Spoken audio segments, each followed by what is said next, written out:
Hi everyone. तो आज हम करने वाले हैं लीनियर इक्वेशन और स्पेशल इक्वेशंस। फटाफट हम लोग इंपॉर्टेंट चीज़ें एक बार डिस्कस कर लेते हैं, है ना। एंड तक देखिएगा, you will actually get a gist of linear and special equations in no time, right. So will start with the linear equation. What is a linear equation? अगर आप लोगों ने सुना होगा एक टर्म जिसको बोलते हैं पॉलिनोमियल। सो पॉलिनोमियल क्या होता है? मान लो if I write ax raised to power n plus bx raised to power n minus 1 plus cx raised to power n minus 2 and so on so on so on, ऐसा कुछ। अब the thing is x क्या है? x है इसमें एक variable, right, है ना। और ये a b c ये सब क्या है? ये सब है constants, right. They are actually coefficients of this, right. अब अगर आप n की बात करें, ये n n minus 1 n minus 2, ये एक्चुअल में दिखने में क्या है? ये पावर है, बट इन n को क्या बोला जाता है? n is nothing but the degree of the polynomial. Now what is degree? Degree का मतलब होता है highest power, right. So this is called as the highest power. अब मान लो आपके पास में एक इक्वेशन है, उसमें x की कोई पावर है, राइट। अब जो भी x की हाईएस्ट पावर होगी उस इक्वेशन में, that will be called as the degree of that polynomial, right.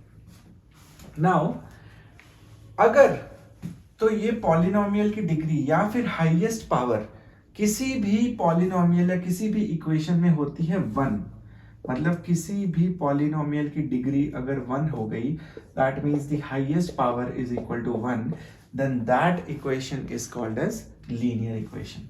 इसका मतलब ये है कि अगर मैं मान लो ये इक्वेशन की बात करता हूं, y is equal to a x plus B.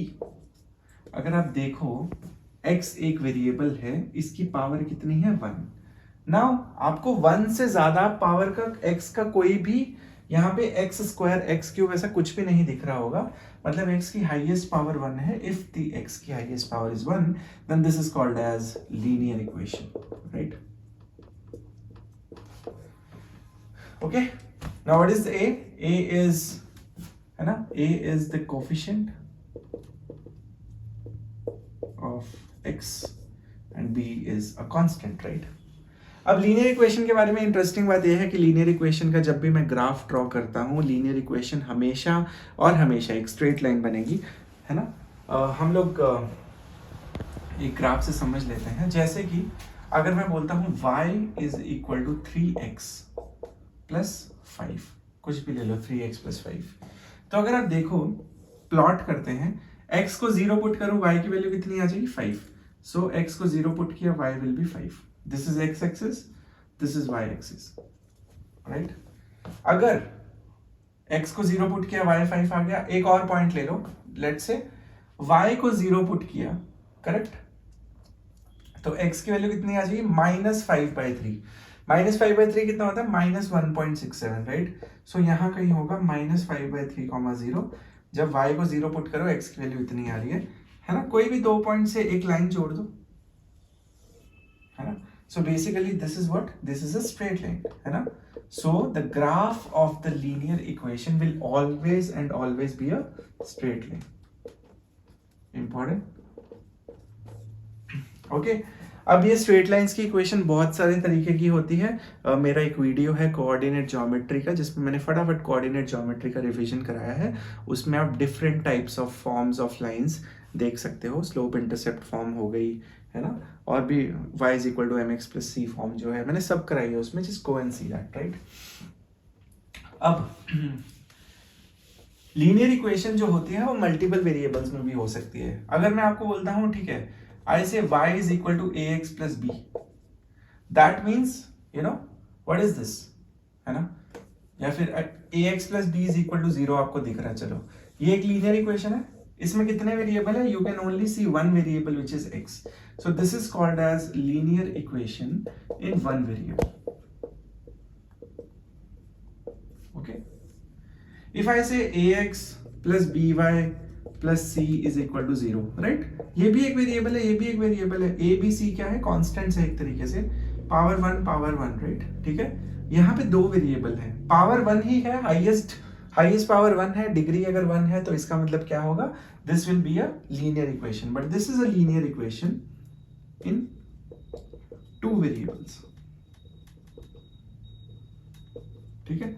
और अगर मैं बोलता हूँ ax plus by plus cz is equal to 0, so that will be a linear equation in 3 variables, right. So linear equation multiple variables में हो सकती है, but one thing which is constant कि उसकी जो पावर होगी या उसकी हाईएस्ट डिग्री होगी वो हमेशा 1 रहेगी, ठीक है। अब हम फटाफट एक बार समझते हैं कि अगर मान लो आपको पता है a1x plus b1y is equal to c1, a2x plus b2y is equal to c2। Let's say system of equations दिए, मतलब 2 इक्वेशन दिए। अब मुझे आपको अभी तक ये समझ आ गया होगा कि इसकी ये भी एक स्ट्रेट लाइन होगी बिकॉज लीनियर इक्वेशन है, ये भी एक स्ट्रेट लाइन होगी, राइट। तो ये कोफिशिएंट्स पे काफी कुछ डिपेंड करता है। अगर a1 bye a2 b1 bye b2 के इक्वल नहीं हो, ना हो, सो बेसिकली ये जो दोनों लाइंस होंगी ये एक दूसरे को इंटरसेक्ट करेंगी, ओके। और इनका कितना सॉल्यूशन होगा, दे will be having a unique solution, right. For example, right, ऐसी लाइन मान लो, एक लाइन ऐसी बन रही होगी, एक लाइन कहीं ना कहीं मान लो ऐसी बन रही होगी, राइट। सो आपको दिख रहा है यहाँ पे कट कर रही है। अगर a1 by a2 is not equal to b1 by b2, then these two lines will intersect at one point and they will only give one solution.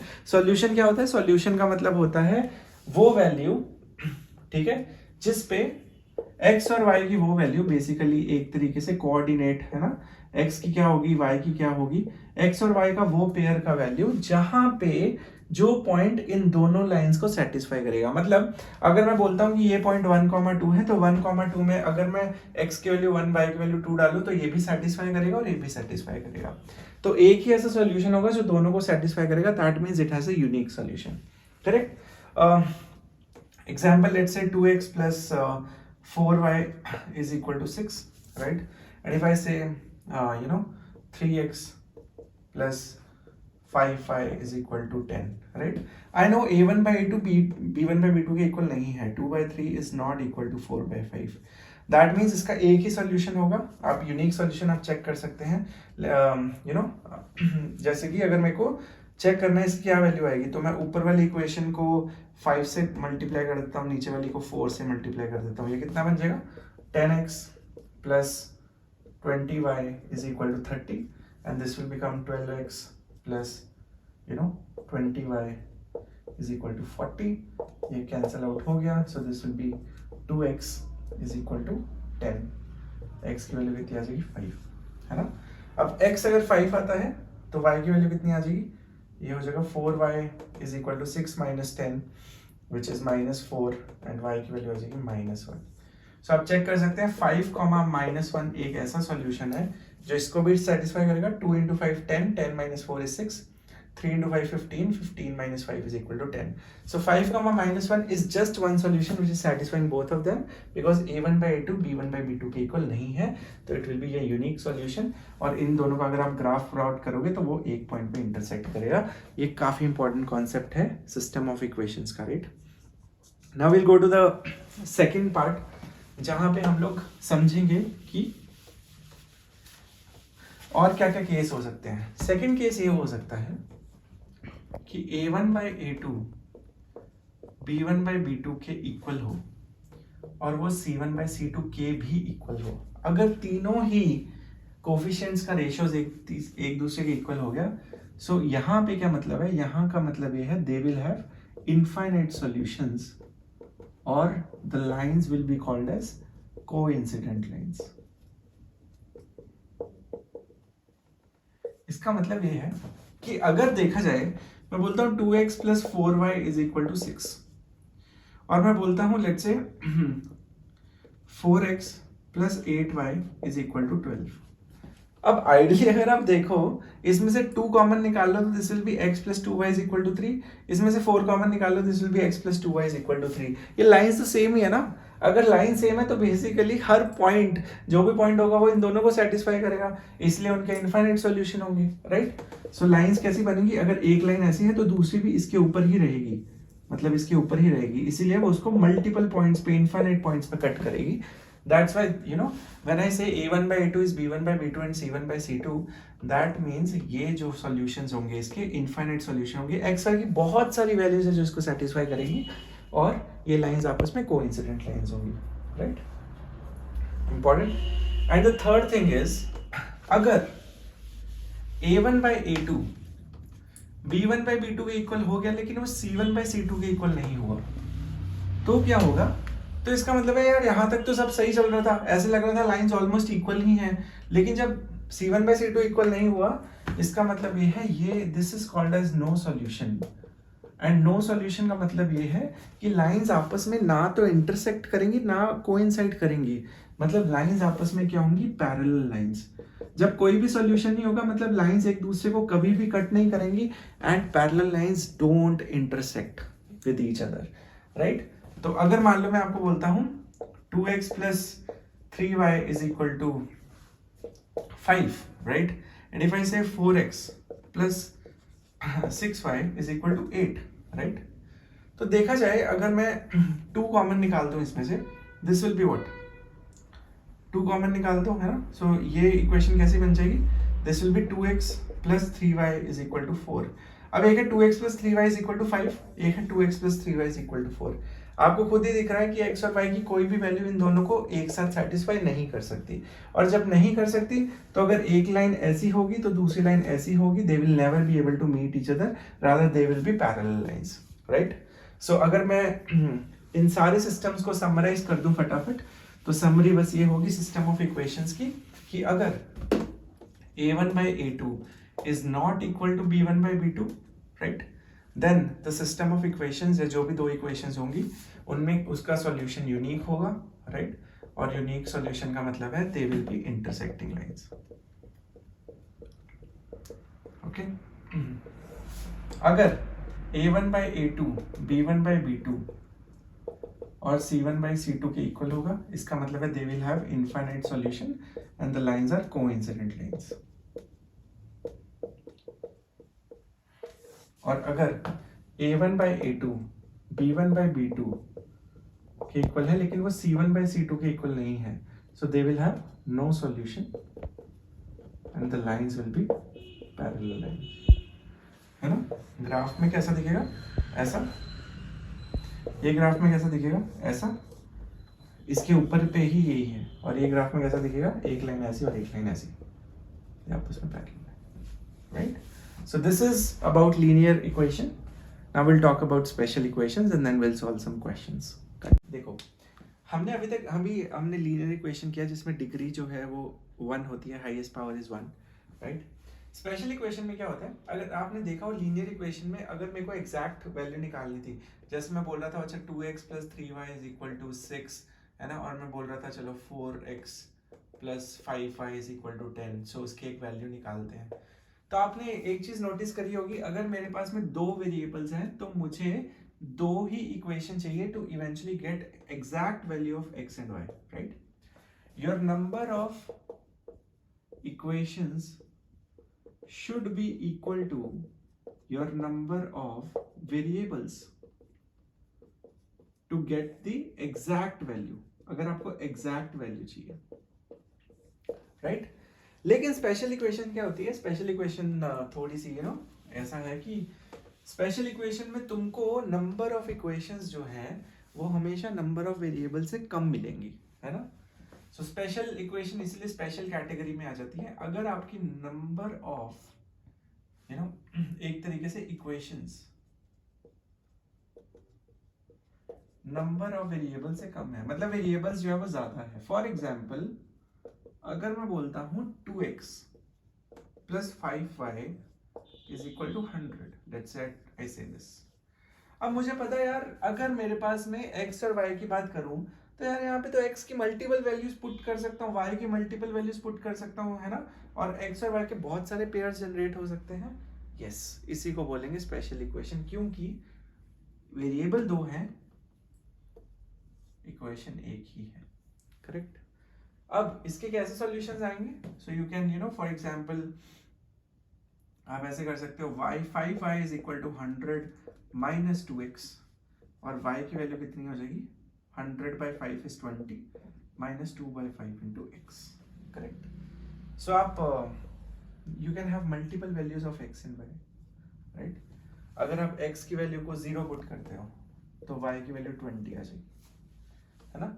अगर आप x की वैल्यू को 5 का मल्टीपल, है ना, इंटीग्रल सॉल्यूशंस की बात कर रहे हैं, अगर मान लो मेरे को x और y जो है वो मैंने बोल दिया है x और y विल बी इंटीजर्स, ठीक है? x की वैल्यू 5 पुट करेंगे तभी ये इंटीजर आएगा, 5 का मल्टीपल कुछ भी होगा, 0 पुट किया, है ना, फिर x की वैल्यू को मैंने 5 पुट कर दिया तो कितना हो जाएगा 20 - 2 विच इज 18, है ना? x की वैल्यू को 10 पुट किया तो कितना हो जाएगा 5 × 10, ये हो जाएगा 2, 2 4, ये 16 हो जाएगा, है ना? 15 पुट किया, ये कितना हो जाएगा 14 हो जाएगा, एंड सो ऑन, ऐसे चलता जाएगा, है ना? अब अगर आप ध्यान से देखोगे, है ना, x की वैल्यू 5 से इंक्रीमेंट कर रही है, +5 +5 +5, और y की वैल्यू 2 से डिक्रीमेंट कर रही है, -2 -2 -2। मतलब क्या आपने एक चीज नोटिस करी कि जो x की वैल्यू है वो y के कोफिशिएंट जितना डिफरेंस कैरी करती है, और जो y की वैल्यू है वो x के कोफिशिएंट जितना डिफरेंस कैरी करती है। काफी इंटरेस्टिंग चीज है अगर आप ध्यान से सोचे, बिकॉज एग्जाम्स में यही चीजें काम आती हैं। आप हर एक वैल्यू तो निकालने नहीं लगोगे, पर आपको पता होना चाहिए ना कि हाँ, अगर मैं बिना देखे क्या वैल्यूज आएंगी तो मुझे पता है ये -2 के गैप से ही कम होंगी, 12 10 8 6 4 ऐसे करके, और ये कॉरेस्पॉन्डिंग 5 से ही बढ़ेंगी, 20 25 30 35 40, right? So 40 and 4 will be a pair if you put a 40, है ना, and if you put a 4 you'll get 100, right? सो आप देख रहे हो y जो है वो x के कोफिशिएंट पे डिपेंड करता है और x की वैल्यूज y के कोफिशिएंट पे डिपेंड करती है, राइट? अगर तो यहाँ पे भी ये भी पॉजिटिव है, ये भी पॉजिटिव है, तो बेसिकली अगर एक चीज डिक्रीज हो रही है तो दूसरी चीज इंक्रीज होगी।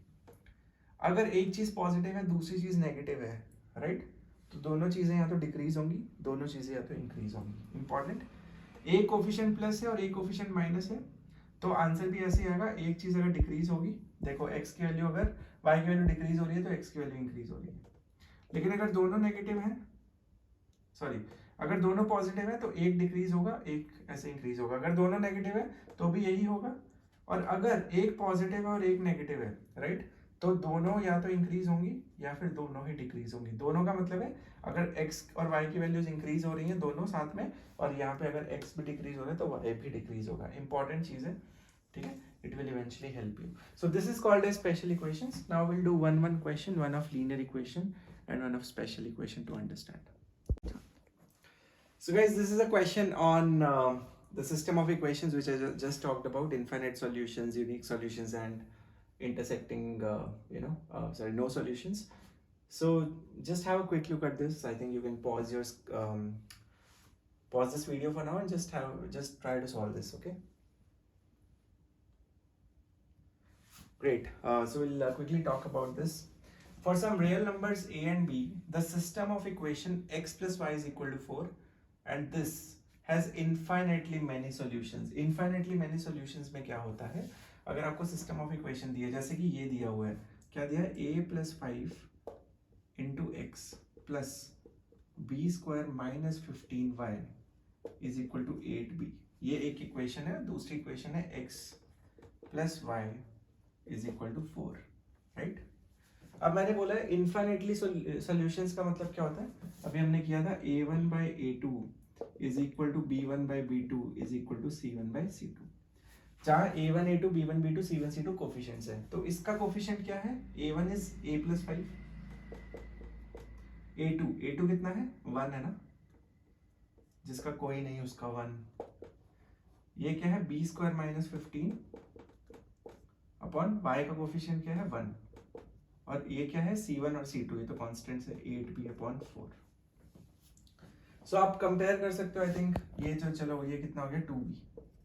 सो एक इक्वेशन ये बन गई, है ना, इसको सॉल्व करो, this will B b² - 15 is equal to 2b, और you can say b² - 2b - 15 is equal to 0।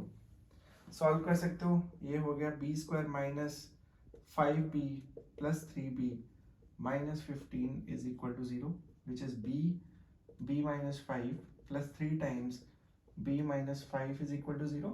So ये बन जाएगा b plus 3 into b minus 5 is equal to 0. b की दो वैल्यूज आ जाएगी -3 और 5.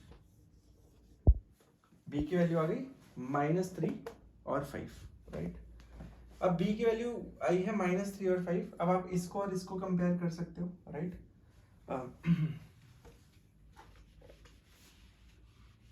आप इसको और इसको कंपेयर करोगे, ये b था, ओके. b की वैल्यू -3 और 5 आई है. अब a plus 5 is equal to 2b है. आप निग्लेक्ट नहीं कर सकते, आप -3 को निग्लेक्ट नहीं कर सकते, किसी भी एक वैल्यू को अभी तक निग्लेक्ट नहीं कर सकते. प्रोडक्ट देखना हमको मैक्सिमम. तो जरूरी नहीं है मैक्सिमम तभी हो जब दोनों पॉजिटिव हो, दोनों नेगेटिव हो तब भी मैक्सिमम हो सकता है ना, पॉजिटिव हो जाएगा. So a plus 5 is equal to 2b. a plus 5 is equal to b की वैल्यू अगर मैं -3 रखता हूँ, so this will be -6. a की वैल्यू आ जाएगी -11. अगर b की वैल्यू मैं 5 रखता हूं, so this will be a plus 5 is equal to 10. a की वैल्यू आ जाएगी 5. सो a की वैल्यू जब 5 आई है, जब b की वैल्यू 5 आई है, a की वैल्यू -11 आई है, तो b की वैल्यू -3 है. पूछा है maximum possible value of a into b is. a into b की दो वैल्यू आएगी. -11 into -3 is 33. 5 into 5 is 25. Maximum कौन सा इसमें से? 33. So the answer is option b, right. Important thing, you are not supposed to neglect the negative because that gave you the answer. कई बार ऐसा होता है कि हम मैक्सिमम के चक्कर में, अच्छा -3 तो नहीं होगा, 5 से इवैल्यूएट करके 25 भी एक ऑप्शन है. So no, the answer is 33. I hope you got it and you got the concept also. This is linear equations. So this is a question on special equation. आप एक बार question को देखें, just read it, try to solve it. Maybe pause the video for a minute and then let's discuss this. Alright guys, so the number of pairs of integers x comma y satisfying, you know, this equation, और ये condition आपको दिमाग में रखनी है. Condition क्या है? Condition ये है कि x y से बड़ा हो सकता है, इक्वल भी हो सकता है, लेकिन y -20 से इक्वल होना चाहिए या बड़ा होना चाहिए. देखो, we have been given 2x plus 5y is equal to 99. One thing which you should remember is, if we are able to find just one solution, अगर हमको एक solution पता लग गया इसका, हम पूरा आंसर निकाल सकते हैं. तो पहला solution अगर मैं देखूं, अब 2x जो है इसकी वैल्यू क्या होगी? अगर आप देखो 0, 2, 4, 6, 8 हमेशा even होगा. तो 5y is equal to 99 minus an even number so that it becomes 5 का multiple. अब एक चीज जो मेरे दिमाग में आती है, you know, 99 minus 2x, तो वो अगर x की वैल्यू 1 हुई तो ये 2 हो जाएगा. 99 minus 2 is 97. 4 minus किया तो 95. 95 is a multiple of 5. So we'll get one value. Value क्या आएगी? अगर मैं x की वैल्यू को 2 रख दूं तो y की वैल्यू कितनी आ जाएगी? 19. Correct. 2 2s are 4. 4 plus 5 into 19, 95. 95 plus 4 is 99. ये मेरे पास में एक सॉल्यूशन आ गया. अब अगर आप ध्यान से देखो, पहली बात यह है y -20 से बड़ा होना चाहिए. ये सेटिस्फाई करता है इसको. x y से बड़ा होना चाहिए. क्या x y से बड़ा है या इक्वल है? नहीं. ठीक है. बट ऐसे बहुत सारे मल्टीपल सॉल्यूशंस होंगे. कैसे निकालेंगे? अब जो मैंने आपको कॉन्सेप्ट बताया था वो यहाँ पे हैंडी होगा. दोनों कोफिशिएंट्स पॉजिटिव हैं, मतलब अगर x की वैल्यू को मैं डिक्रीज करूंगा y की वैल्यू इंक्रीज होगी. x की वैल्यू को मैं इंक्रीज करूंगा y की वैल्यू डिक्रीज होगी. पहली बात यह है कि अभी मेरे को ये कंडीशन मैच करनी है कि x y से बड़ा होना चाहिए. सो मैं कोशिश करता हूँ मैं x की वैल्यू को बढ़ाऊं और y की वैल्यू को मैं कम करता रहूं. Is it possible? Yes, because coefficients दोनों के पॉजिटिव हैं, तो आप एक वैल्यू को कम कर सकते हो और दूसरी को बढ़ा सकते हो. अब आपको पता है y की वैल्यू किस पे डिपेंड करती है? अभी मैंने कॉन्सेप्ट में बताया x के कोफिशिएंट पे. तो y की वैल्यू x के कोफिशिएंट पे करती है, और अगर मैं इसको डिक्रीज करूंगा इसकी वैल्यूज कैसे आएंगी? 17, 15, 13, 11 ऐसे आएंगी. करेक्ट. 10 और ये सब. और इसकी वैल्यू जो है वो x की वैल्यू y के कोफिशिएंट पे डिपेंड करती है. तो इसकी वैल्यू आएगी 7. 2 + 5 7. 7 + 5 12. 12 + 5 17. Right. 17 + 5 22. 22 + 5 27. Correct. And so on so forth. So we got a series, हमको एक सीरीज मिल चुकी है. अब आपको ध्यान क्या रखना है कि y की वैल्यू -20 से बड़ी होनी चाहिए, जो कि हर केस में सेटिस्फाई हो रहा है जब तक ये रिड्यूस कर करके मैं -20 तक ना पहुंचा दूं. ये हमेशा ऑड वैल्यू है, तो ये ज्यादा से ज्यादा भी -19 तक जाएगी. जैसे ही -21 पे गई, हमको नहीं चाहिए वो. x की वैल्यू y से बड़ी होनी चाहिए. क्या x y से बड़ा है? नहीं. x y से बड़ा है? नहीं. x y से बड़ा है? हाँ. मतलब यहां से हमको ये कैलकुलेट करना है, क्योंकि यहाँ पे x y से बड़ा है. All right. अब हमेशा x आपका y से बड़ा ही होगा, क्योंकि y कम होता जा रहा है, x बढ़ता जा रहा है. You can check it. So the first value which, जिस पे y सेटिस्फाई करेगा इस y की सबसे पहली वैल्यू जहां पे y सेटिस्फाई कर रहा है वो है 13. 11 10 सॉरी, ये 10 नहीं होगा, 9 होगा. आई एम सो सॉरी, दो से कम होगी ना. 11 9 है ना, 7 5 3 ऐसे कर करके रिड्यूस होता जाएगा. कहाँ तक रिड्यूस होगा? 1 -1 -3 -5 -7 -9 -11 -13 -15 -17 -19, और फिर -19 के बाद -21 आएगा. तो -21 जो है वो y should be greater than -20, मतलब the last value it can reach is -19. So y की वैल्यू 13 से लेके -19 तक होनी चाहिए. 13 क्यों? बिकॉज 13 पहली वैल्यू है जहाँ पे x जो है वो y से बड़ा हो जाता है, तो ये कंडीशन सेटिस्फाई होनी चाहिए. बहुत बढ़िया बात है. अब तो यार आई थिंक बहुत ही इजी सी बात है. ये एक तरीके से एपी सीरीज बन गई है, क्योंकि इसकी टर्म्स कैसे हैं? 13 11 9 7 and all that stuff, right. तो कितनी वैल्यूज हो जाएंगी? आप एपी से भी निकाल सकते हो, डायरेक्ट भी निकाल सकते हो. आपको पता है एपी का फॉर्मूला क्या होता है? Last term an is equal to first term plus n-1 into d. Difference क्या है? -2 का. सो -19 और -13 अगर मैं करूंगा, so this will be -32 divide by -2 is equal to n-1, और n-1 की वैल्यू हो जाएगी 16, n की वैल्यू हो जाएगी 17.